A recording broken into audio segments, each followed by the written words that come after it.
Tuesday, May 28th, 2024.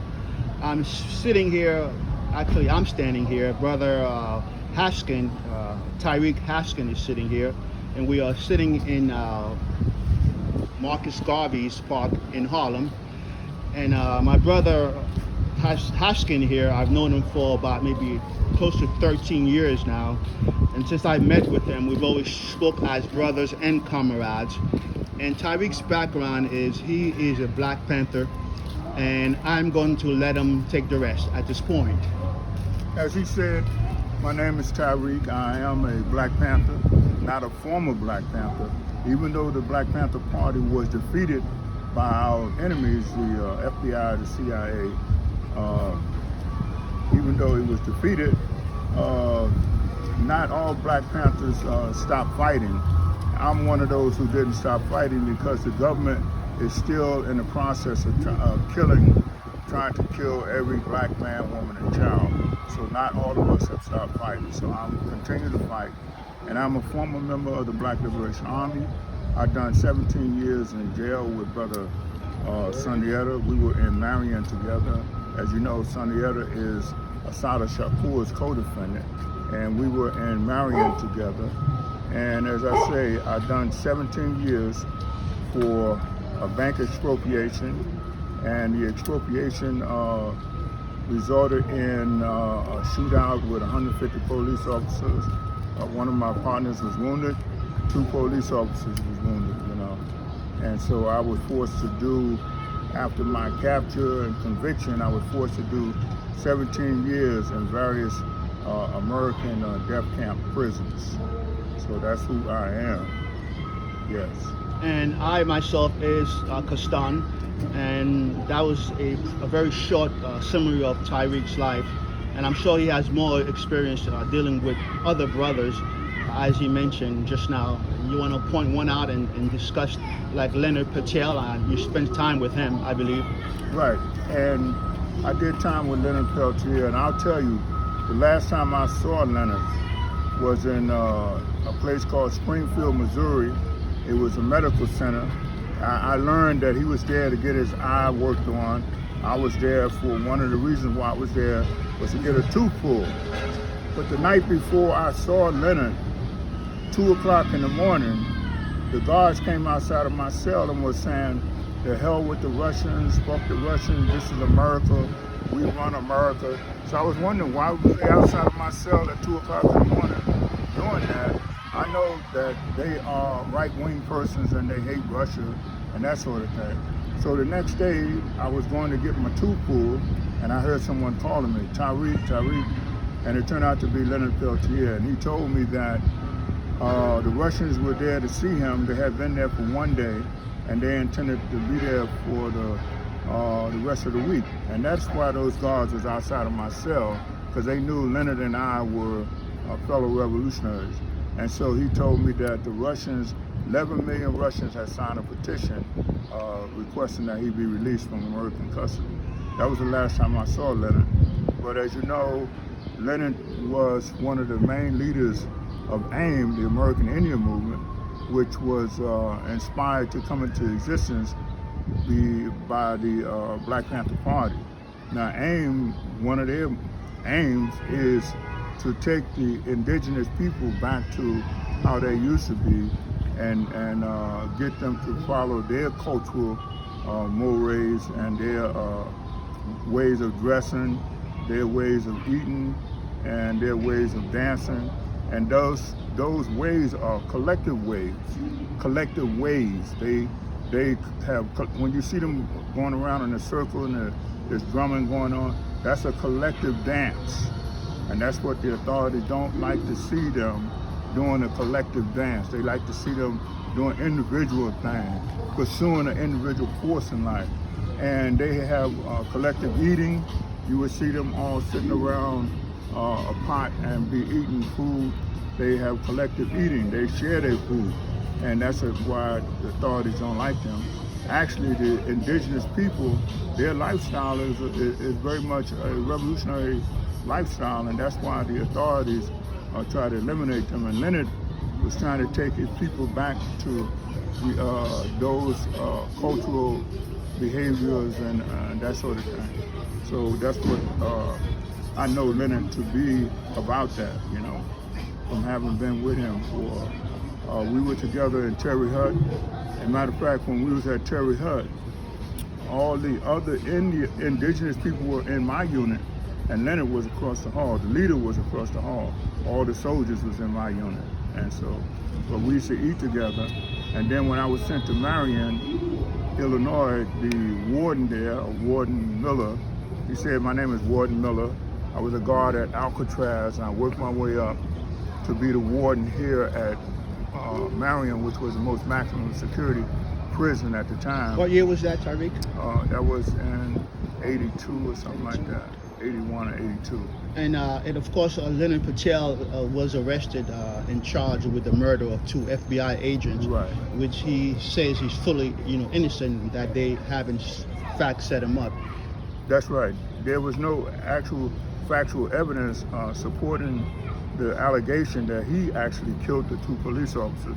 And the judge in his case said that we don't know, meaning the authorities don't know who killed the FBI agents, but you were there and you were part of that conspiracy type situation, and that is why they convicted him. But mainly they convicted him because he is the leader and he embodies what the indigenous people are about or should be about. And so, so when I was in Marion, the warden told me, he says, I know who you are Tarik, and I'm going to put you with your friends, Leonard Peltier and Sundiata Cody. And so he said, I'm going to let y'all walk around, I'm not going to lock you in your cell, and I'm going to let y'all make wine. And then he said, Tarik, if you hit one of my guards, I'm going to kill you. And so he said, okay, I'm going to let you go to your unit. And I was with Sundiata and Leonard and Marion. So I was mainly with Leonard because Sundiata was in the hole when I was released to population. I was with Leonard, and I asked where's Sundiata. He said Sundiata was in the hole because he had tried to escape. But in a couple of weeks he came out and all of us were together. We used to eat together and Marion, hang out, talk. Yeah. So now, Sundiata, I think I noticed you were with him about 2 years ago at the African Art Show. Would I be correct? Was it Commodore Park? The Commodore Edward Park somewhere, the African Art Show. I think you and I sat together, and I think he may have been there too. Or am I wrong? Was that another? That was probably another occasion. I don't recall the arts. Yeah, but we were sitting at the African Art Show. I recall you and I walked together to the train. You talking about I'm thinking something else, but you're talking about was it a Navy Yard? Yes, that's what. I know it as something else. What they call it? The African International Art Show. I know, but I've been with it, for a long time. I forget they had another name, but that's what it is. That's right. Yes. That's why I was thinking something else, but that's what it's called, President. Yeah. Okay. Yes, we were there, and Sundiata was there. Right, that's what I was trying to find out. He came out. So I remember shaking his hand and feeling, very, very happy that he had fought for my freedom, and they had in fact made him, a prisoner of war. Right, that's right, yeah. And that's very true. That's what he did. I had to thank him too, So it was very good for him to be amongst us again, to inspire us to continue to fight. And do you recall why he was imprisoned? Yes, Sundiata was in prison because on May 2nd, 1973, him and a brother named Zaid Shakur and Asada Shakur was stopped on the New Jersey Turnpike, and a shootout ensued. And Asada was shot 2 times with her hands in the air. Brother Zaid was killed, and a police officer was also killed. And Sundiata was escaped and was off in the woods, and they captured him. They dragged him from the woods to the highway, dragged him on the ground, and then they arrested him. But that's why he was arrested. I think he did a total of 49 years. Yeah. So that's why Sundiata was arrested. Okay, because I recall seeing him at the Middle Passage, the Right. Ancestors Middle Passage, 2023. You just seen the viewing just now, right? Yeah, I just saw showed that. it to Yeah. you? Okay, great. So, Him and Sekou. so both of them were there. Yeah. So we have the Middle Passage coming up real soon on June 8th, which is the second Saturday of June.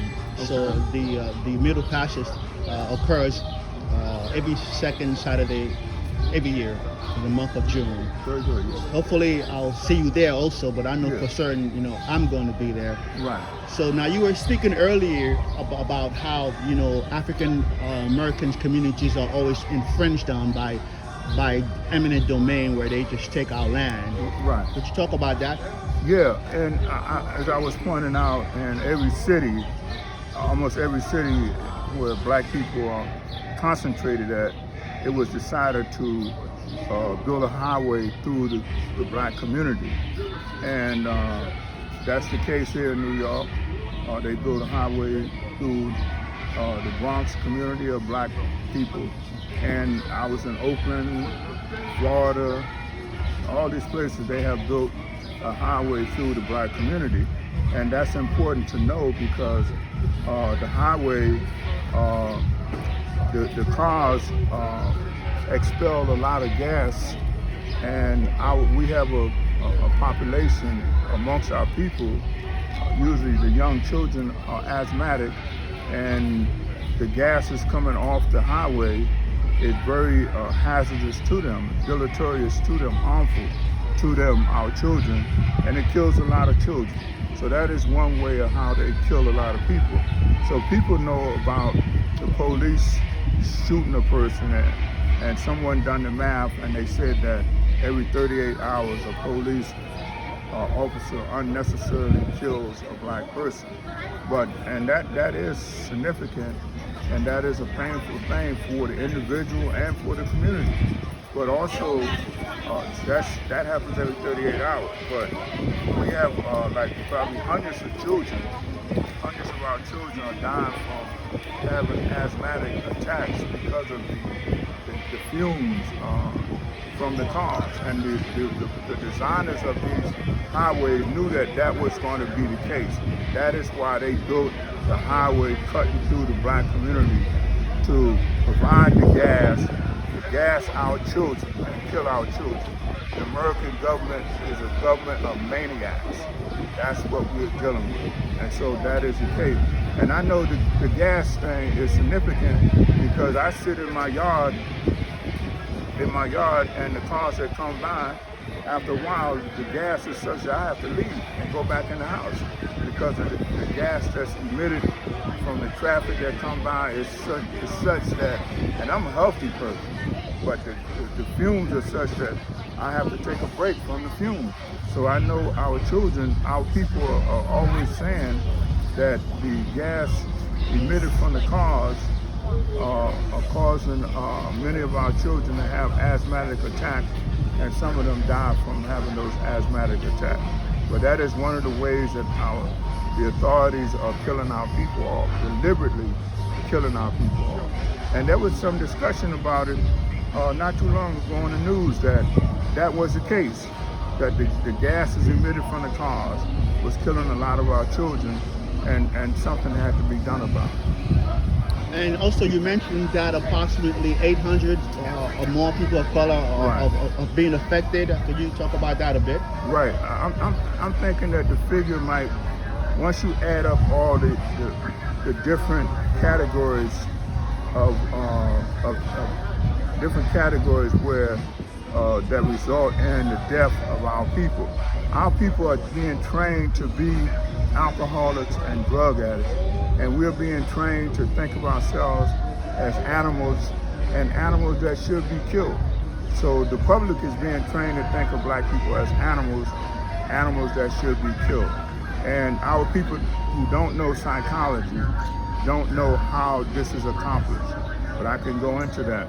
But when you add it up, our people are taught to be alcoholics and drug addicts, and so the drug addicts die from overdosing and other ways, and the alcoholics, they die from car accidents, liver damage, heart attacks, all of that. So when you add up, take those areas, indexes as it were, the alcoholics dying from liver damage, car accidents, and you go down the line and add it up, it comes out to about 800 people a day. That's how they're killing us. They are training us to be alcoholics and drug addicts. I'll give you an example on this. When they show like a Ford have a commercial, peace, brother, how you doing? All right. They would show you two white people would drive by in the latest Ford, a white man, a white woman, and then a black person would be the third person to drive by, but they would have a stuffed animal in the car next to them. And that's not an innocent thing. That is a training mechanism. It's known as training by association. It's a Pavlovian training mechanism. And they carry it out on our people and the world because they don't know psychology. And they don't know they're training people to think of black people as animals and training black people to think of themselves as animals so we can easily kill ourselves off. If I can interject, I understand that fully. I was with the 82nd Airborne Division, and about maybe a couple of yards away, they had the Special Forces PSYOPs area, psychological operations. Mm-hmm. So I know they perform a lot of psychological operations in our community because you have certain computer technologies where the information that's being disseminated is not being disseminated equally. You know, you might get A while I get B, while someone else gets C. Right. So they have these computer systems that are called containers. Within that container, you can put, A, B, C, D, D. If you want D to go to community Puerto Rican, it goes there. If you want C to go to Haitian community, it goes there. So there is a good chance that they are broadcasting, malfeasance information into our black communities. Yeah, that's right. Separately. Yes. So as I was saying, once you add up all the categories, and across the country, and on a daily basis, and they're killing us like that because you don't have these mass pileup of bodies, and everybody's horrified by that. You see, their intent is just to kill all black people, and they want to do this without disrupting the normal business that goes on, and their normal business cycles and their normal business conduct. They don't want to disrupt that, and so that's why they're doing it the way they do it. And when I say that, Tarik, do this. When I say that the person, when I say that the third person in the car will have a stuffed animal next to them, that's the same thing that Hitler done to train the German people to kill the Jews. They would show a Jew eating out the garbage and then show rats eating out the garbage. And that's how they trained the German people to think of the Jews as persons deserving to be killed. And as you know, the German people, after they was trained, they killed in the gas chambers and that sort of thing, 11 million people in a few years, in four or 5 years.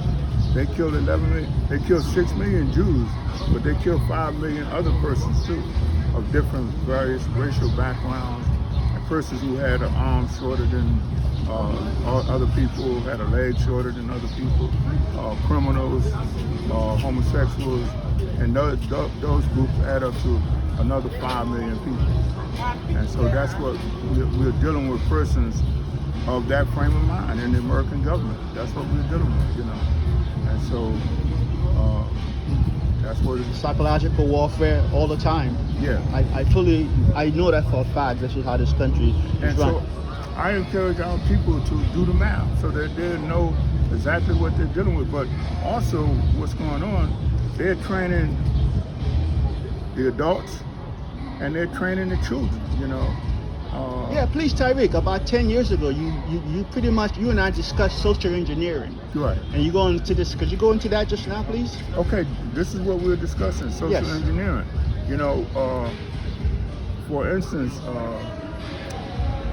we are saying that the nuclear family has features in it that are harmful to the person, the children that's being raised in that system.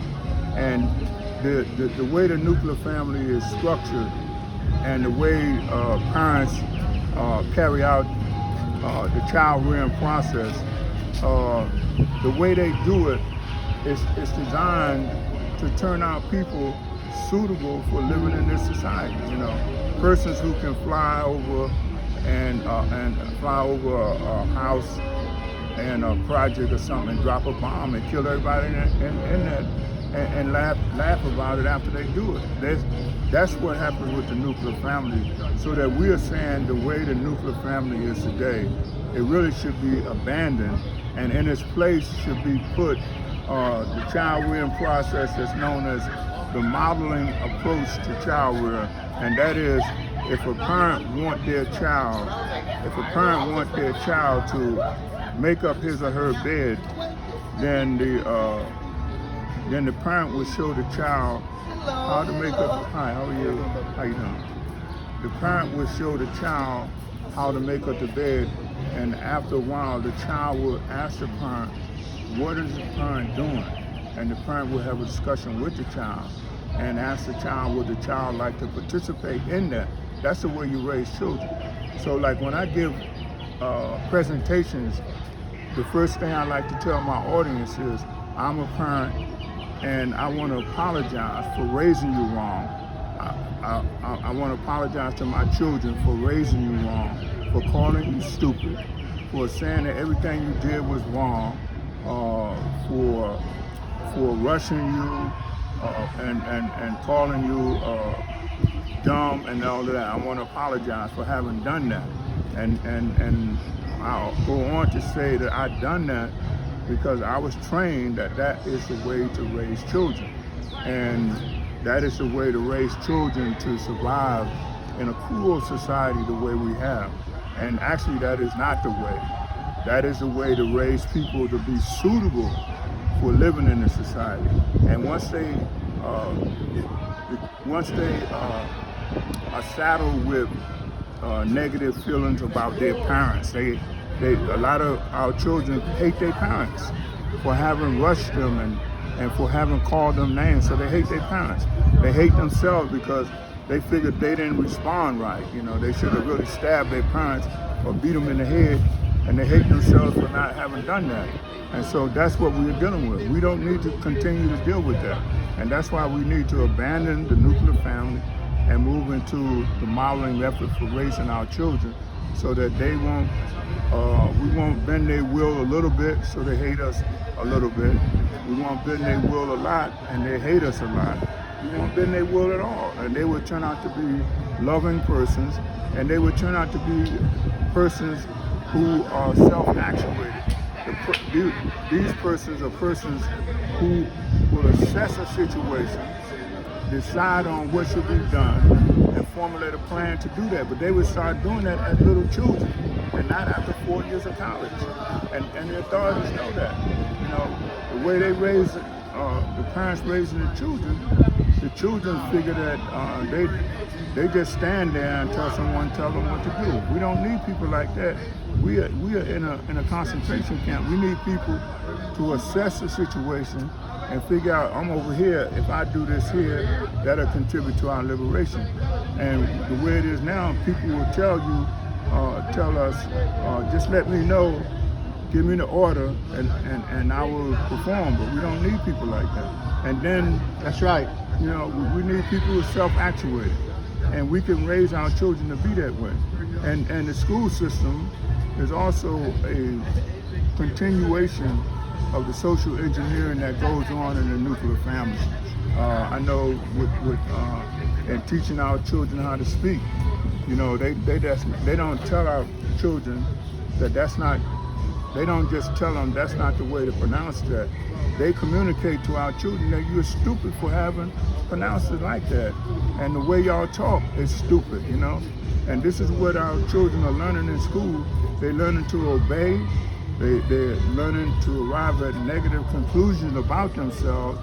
And once they have these negative conclusions about themselves, they don't do what we would like for them to do. So we have to change that schooling educational process where you're teaching the students that they are stupid and teaching them to obey and teaching our students to have a high regard for the officials, and the officials are killing us. The officials in the schools, they know that a genocide is going on.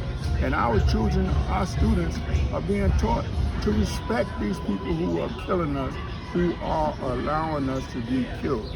We don't need that. Funny that you should mention that. I was just in action with this organization called Como Koda at Columbia University, where Hillary Clinton is being she was already offered a post as an instructor, and she has already taken a post as an instructor there.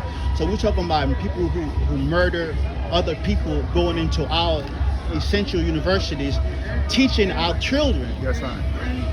And one of the things that our children are taught is to respect people like this and to want to be like these people, to want to dress like them, suits and ties like them. These people is killing us. They are killing millions of people around the world, millions, you know, and that's a horrific thing, you know. People should really see that. They killed hundreds of thousands in Afghanistan. They killed hundreds of thousands in Iraq, and they was in Haiti not too long ago. They killed a lot of people, you know, and people say they just had Memorial Day, and they want to thank the people for their service. Actually, the American military is a gangster organization. They go to a country and select a person to be the president. If they don't like the president, they select a new president, put that president in, and take away the country resources, or else they would build factories in the country and use the human resources there, whereas instead of paying an American laborer $20 an hour, they pay the country that they're in, they pay the citizens like 50 cents an hour. So they use that human resource. You know, if they don't have material resources like aluminum or something like that, they have the human resources, and they'll go there and build a factory and pay them a very small wage and profit from that relationship. And if I may add, this is also an exact mathematical equation America is using. I think it's called, let me see, Confession of an Economic Hitman. Right. There's a book that pretty much illustrates what you just said there. Right. I know that person. I heard him on WBAI. There's a book out by that name, but I heard a discussion about the economic hitman because they go into a country and they assess what needs to be done. If the president needs to be removed, they remove the president. If they can only use the human resources, they look for persons who would be opposed to them using the human resources, and they will eliminate those people. They will kill those people. So it's a gangster government, and they carrying out gangster objectives, you know.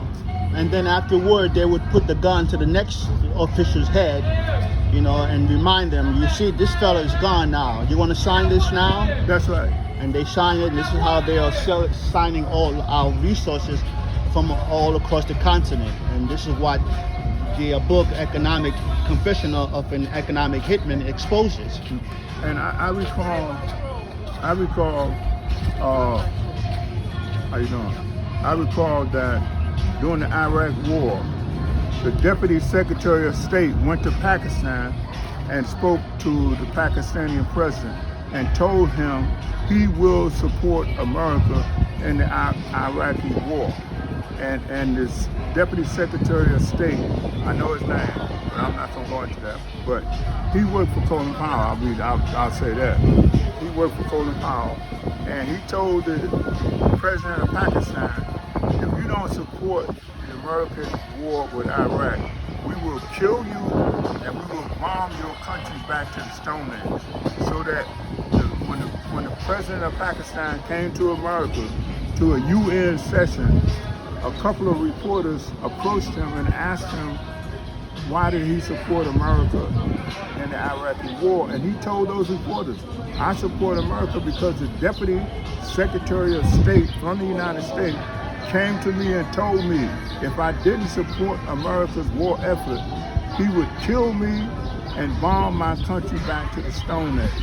So that went out on the news. Those two reporters put that on the world news, so that when the president of Pakistan got to his next destination, all the reporters in the world, like 1,000 reporters, was there, and they asked him to repeat what he just said.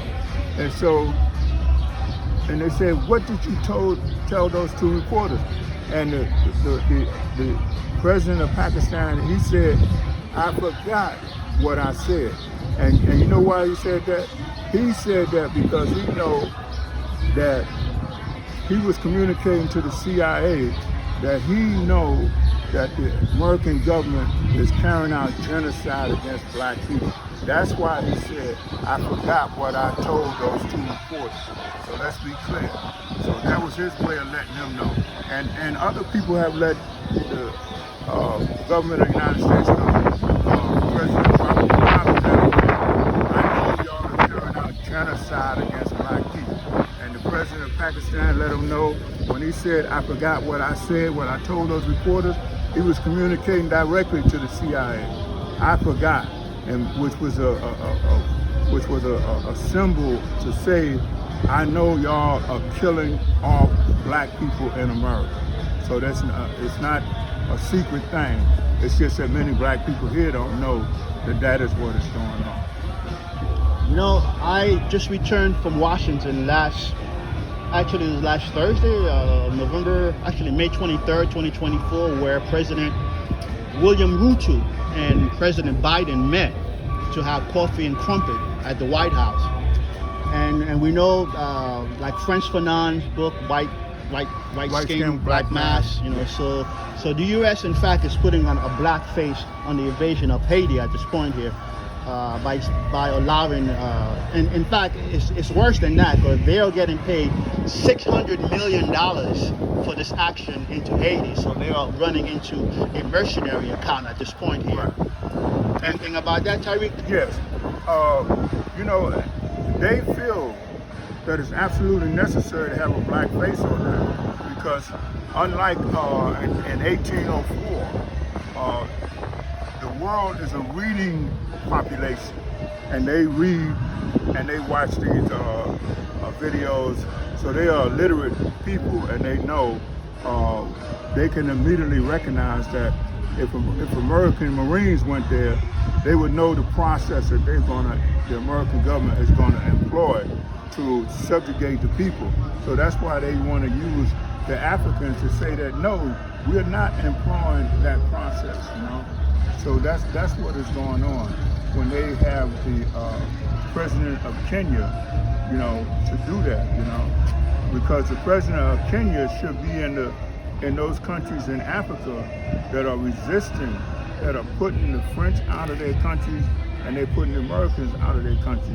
So Kenya should be joining with those people rather than making themselves available for millions of dollars to be a mercenary force to go into Haiti and subjugate the people of Haiti.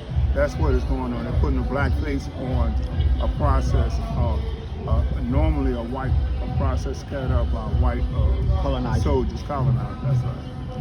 That's right. It's pretty clear, but I suspect America is not going to do an about face and stop this encroachment on Haitians' sovereignty.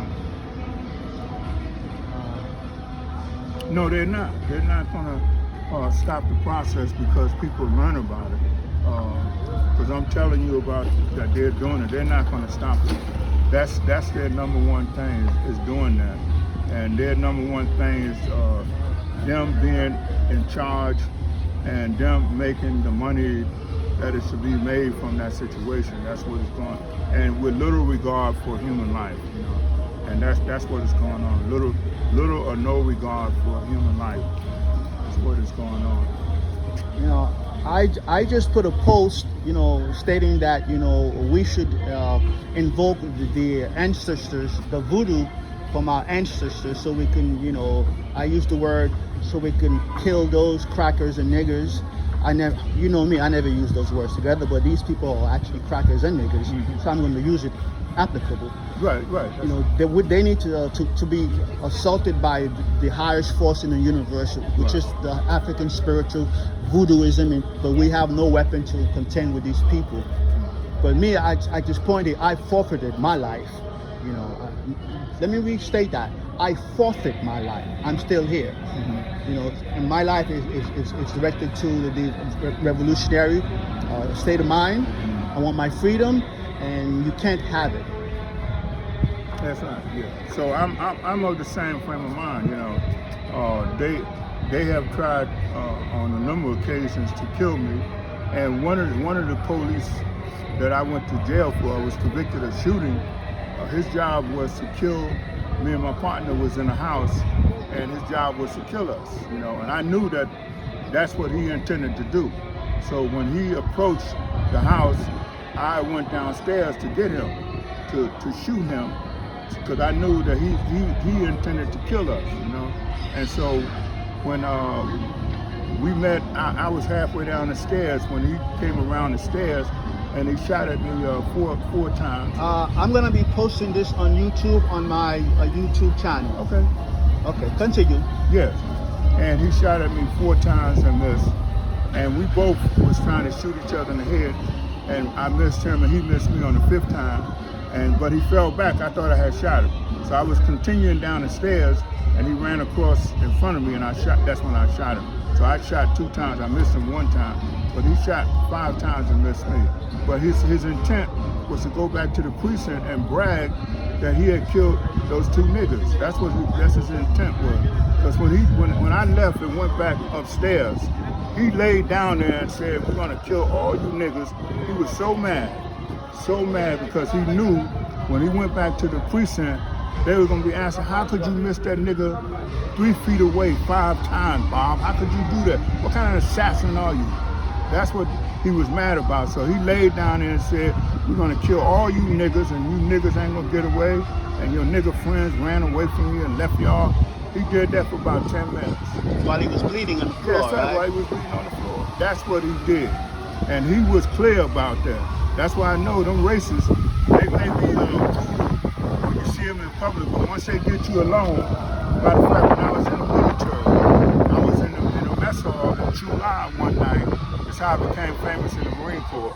I went to a midnight chow, which was the breakfast for the night shift, and I said, I'm going there to have breakfast and just eat, because I wanted to eat. And so I was in there. I didn't know I was in there by myself. So about 20 Ku Klux Klan came in there, and they was talking about kill niggas, niggas ain't shit. So I'm thinking that as black people, I'm saying black people should discuss things like that in private and not be in public doing that. And so I was alone when the racists came in. About 20 of them came in, and they was kind of kill all niggas, niggas ain't shit. So it kept going on. So I said, what the fuck is that? So I turned around and looked. I said, wow, it's a Ku Klux Klan. So I said, okay, it's about 20 of them. So I said, I had a knife in my pocket. So I said, when I go up to them, they're not going to think that I'm going to stab 3 or 4 of them before they even realize what's going on. So I approached them, and they was carrying on, and I got up close and I pulled out my knife. But they were starting to surround me, and one guy, he yelled out, he got a knife, he got a knife. And so the guy yelled out, and he caused me to look at. I thought he was going to attack me. That's why I looked at him. But when I turned around, the guy who I was going to stab, he pushed the table up against me.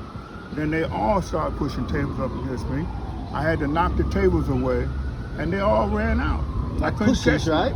20 of them. I couldn't catch them. I have a lot of experiences with some white people who talk a lot of garbage, and then when I get my hands on them, they cry like little bitches. I know. And I hate that. And what happened was some hippies was in there, and a black guy was coming in as I was chasing the last one out. I ran by him, but he was at the door, and he saw all of them running out, and the hippies was in there. They saw all of them running out.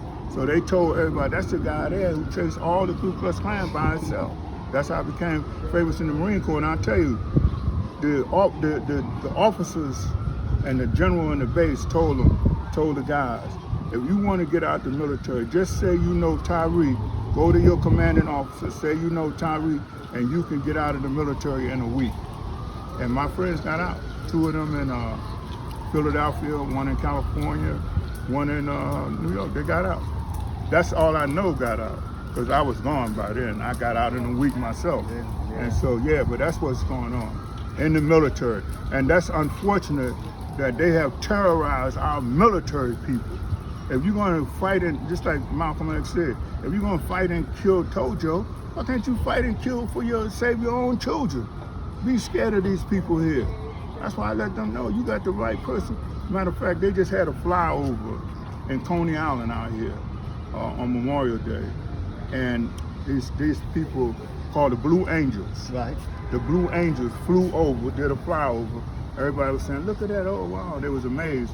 But when I was in the military, I was on a base where the Blue Angels, the guy in charge of the Blue Angels was the head of the base. And after I finished my training, I was learning to be a jet engine mechanic. After I finished it, they told me that I was going to have to be around for a week or 2. And in the meantime, they were going to assign me to headquarters to clean up, mop and clean the floors. That's okay. That's what they told me, mop and clean the floors. The next day I get there, they bring me the guy who's in charge of the Blue Angels.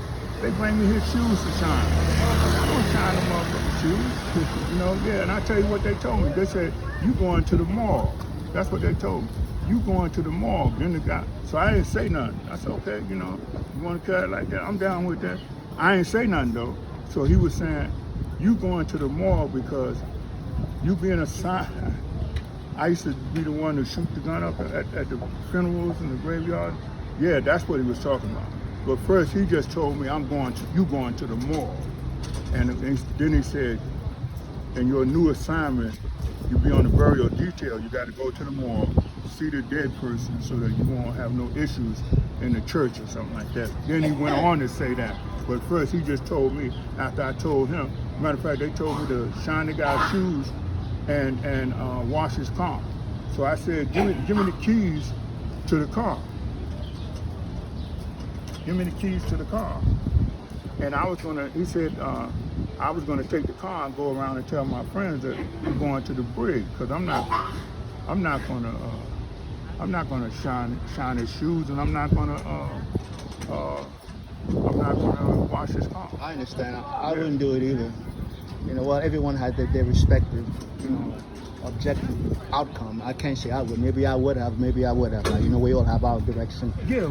So I can't say I would or I would not. You have to assess it. I don't tell people these stories a lot because I'll forget to tell them. You have to assess the situation and decide what is the best course for you. Yes. That's what that's why I don't really tell them you tap these people. Yeah.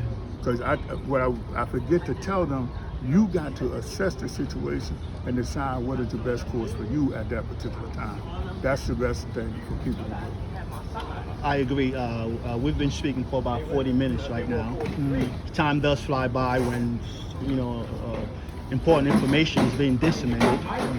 Did I say decimated or decimated? One or the other. Okay. Anyway, Tarik, it's been nice speaking with you. This is going to last about 45 minutes, so we can get the next one some other time. Maybe you can select a topic of your choice, and we can discuss about this. And again, today is Tuesday, May 28th, 2024. I'm speaking with Black Panther Tarik Haskin, and my name is Kastan. African Power, my brother. African Power. Peace. Peace.